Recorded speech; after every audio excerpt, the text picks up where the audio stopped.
This is the aftermath of yesterday's high winds ripping off the roof in a section of a home. Now that the damage is done, the hard work repairing it is barely starting. Well, this was our dining room, and all the ceiling came off. After leaving the house for less than 5 minutes, Jackie Iglesias decided to turn back because of Monday's bad weather, leaving her and her family to find the roof of part of their home destroyed.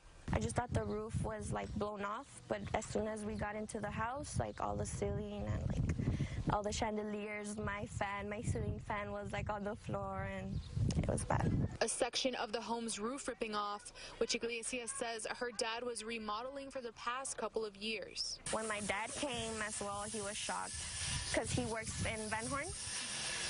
He didn't want to get off his truck. He got pretty upset about all this. Thankfully, during the high winds, no one was home or got hurt. My little nephew lives with us, and luckily he always stays home. And yesterday, like he came with us. Good thing he wasn't home. Nobody was home.